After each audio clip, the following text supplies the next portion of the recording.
I've got a really interesting image for you.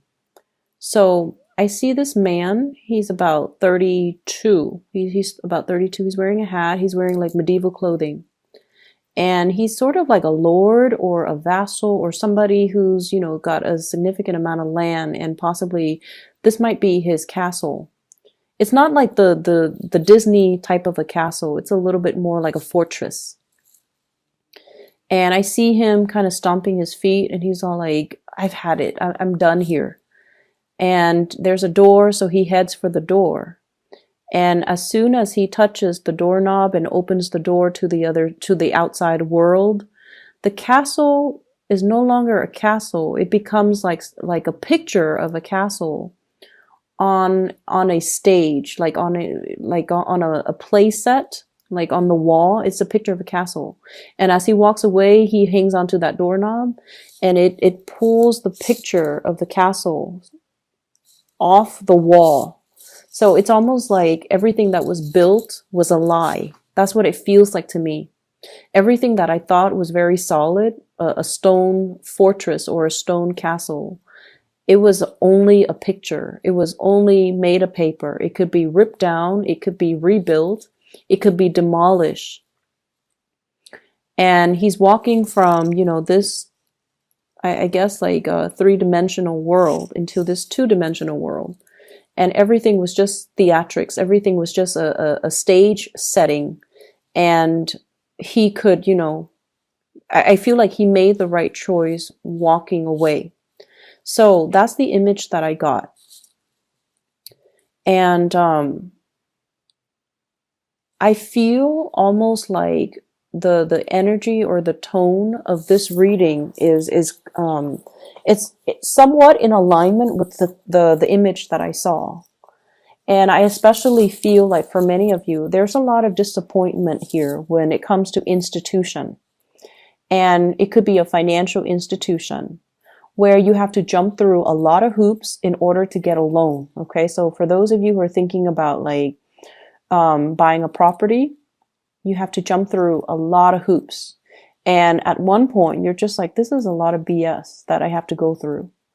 And I feel like for others, it's a learning institution where it was all about your tuition rather than the learning process. And then for others, it was like family. We do so much for family members. But when it comes to, I guess, the institution of family, I feel like some of you, might have children. And I almost feel like having to jump through the bureaucratic hoops just to register the child, as your dependent, for example, that is really grating on your nerves. And then I also feel for others as well. Like if you're a business owner and you're trying to get a business license, or if you have a car and you're trying to register in another state, like there's a lot of disappointment and frustration when it comes to bureaucracy, when it comes to institutions, when it comes to like having to get, it's almost like we're just a number. We're just a census. They don't treat us like human beings. That's what it feels like to me. We're just like, a serial number to them.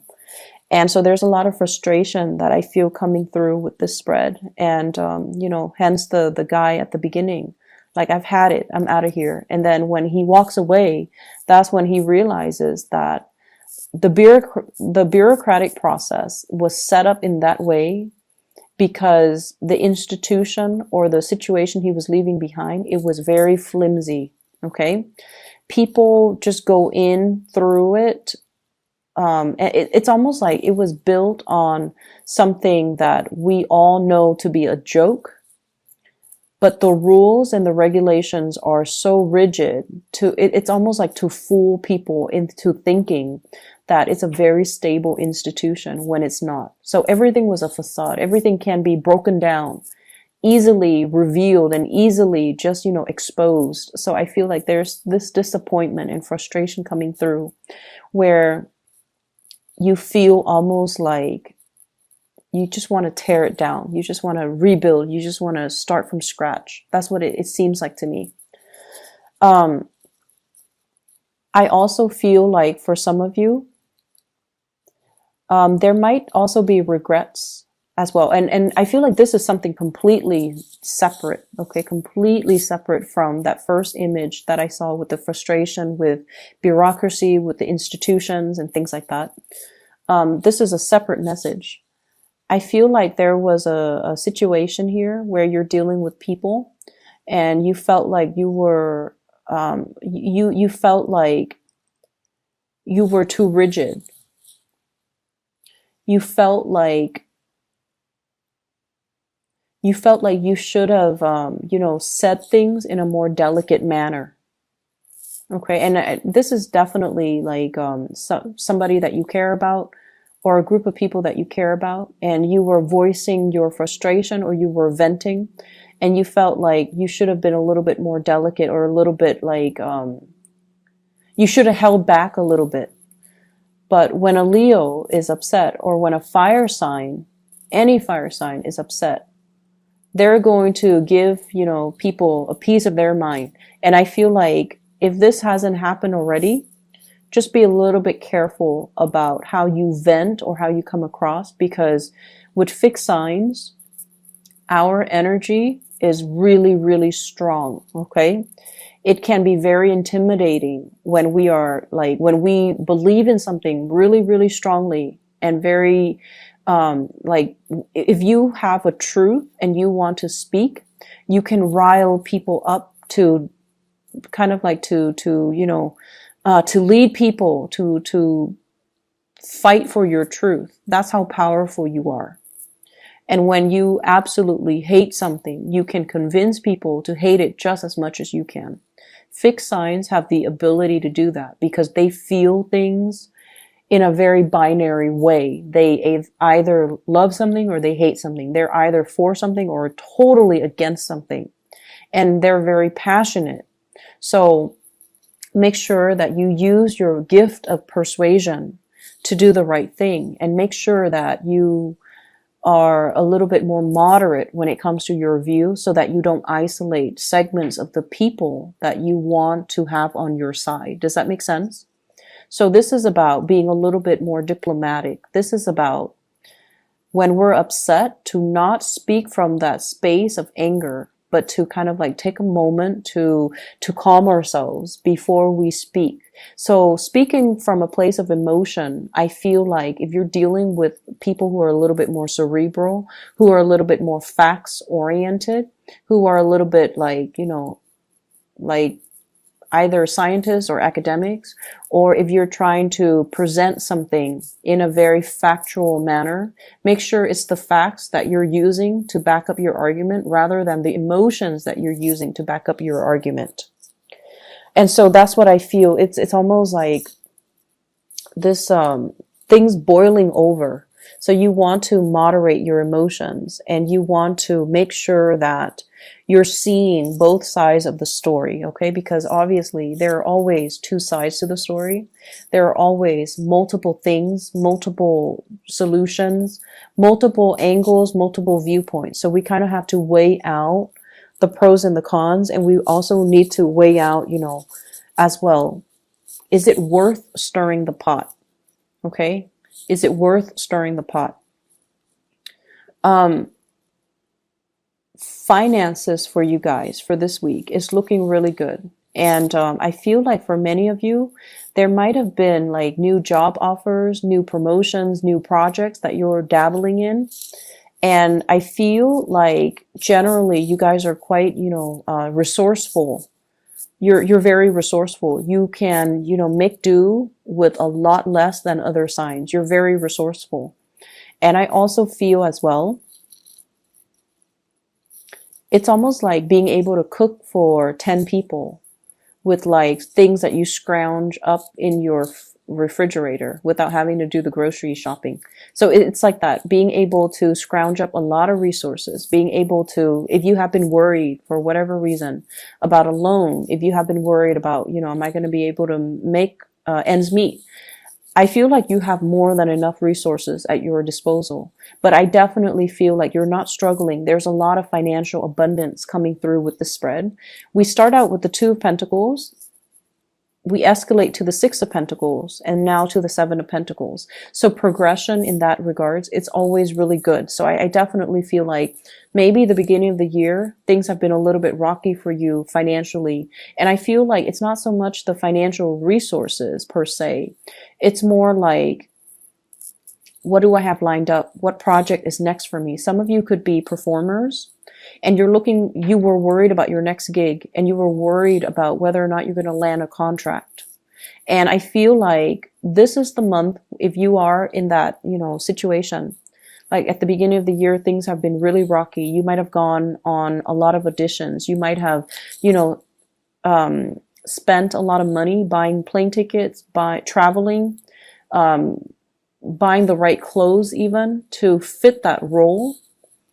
And resources were a little bit scarce. And you weren't sure how much you could spend because you're not sure if there's going to be a job or a gig or a project or a contract lined up for you.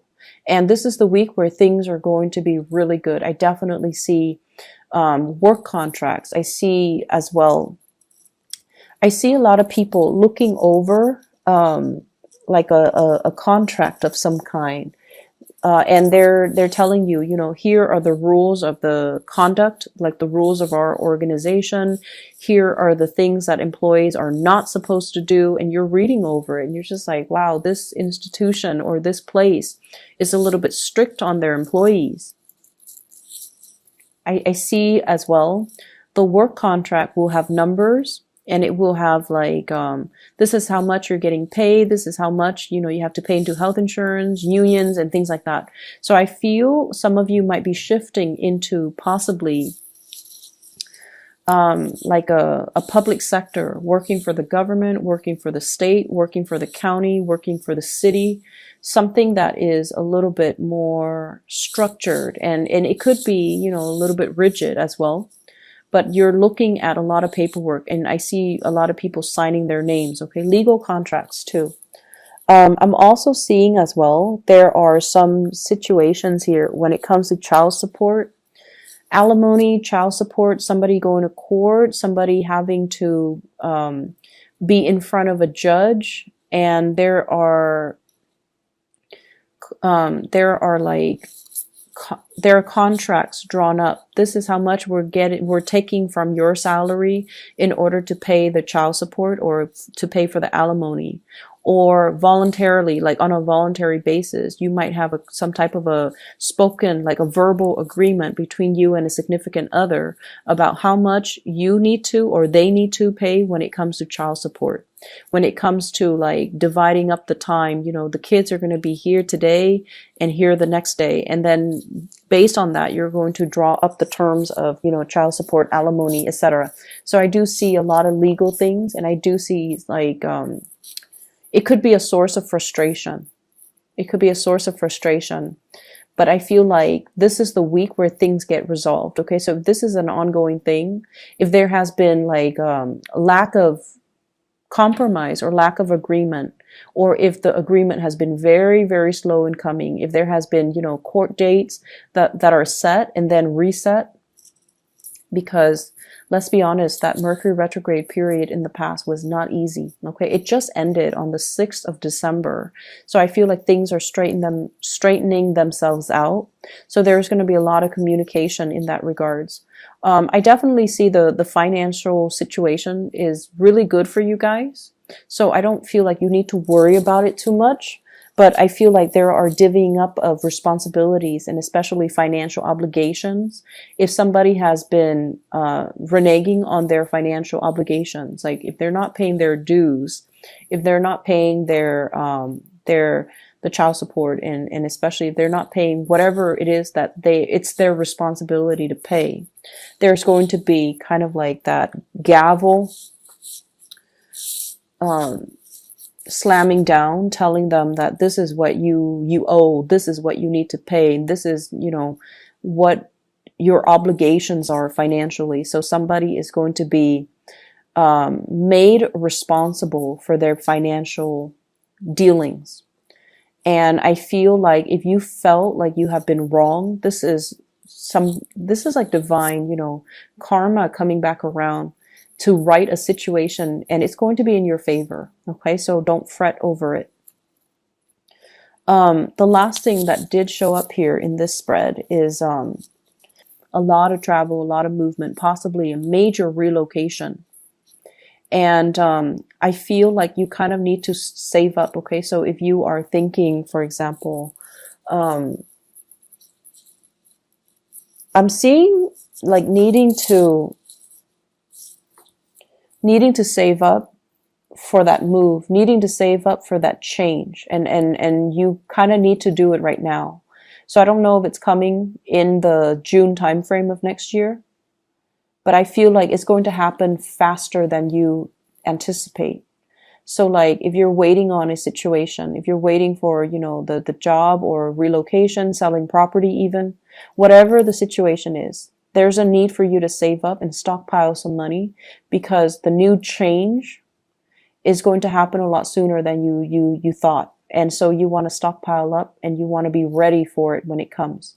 So even though everything has been moving at a snail's pace since the April timeframe, next year things are accelerated. Okay, so if you feel stalled, if you feel like you're not really making traction, you're not gaining momentum, I feel like next year it's going to be like it's like releasing the horses from the gate. Okay, so like they're hitting the ground running. Like as soon as that gate opens, the horses are just charging full speed ahead. And I feel like you have to, stockpile up, and you have to get everything in order, get everything to go, and get everything ready to go, because it's going to be fast. Let me see if there's anything else here. For those in theater, for those who are actors, for those especially who are involved in, performances, I want you to be a little bit careful about your feet, especially from the knee, left knee and ankles. I don't know why, but you want to, like, especially if you are performers and you're on your feet a lot, make sure you warm up properly. Make sure you, like do the proper warm ups, because I feel like pulling hamstrings, like pulling a muscle, pulling a nerve or something like that. Okay, so just be careful about that. So that is all the information I have for you, Leos. I hope the reading is helpful. I hope it resonates.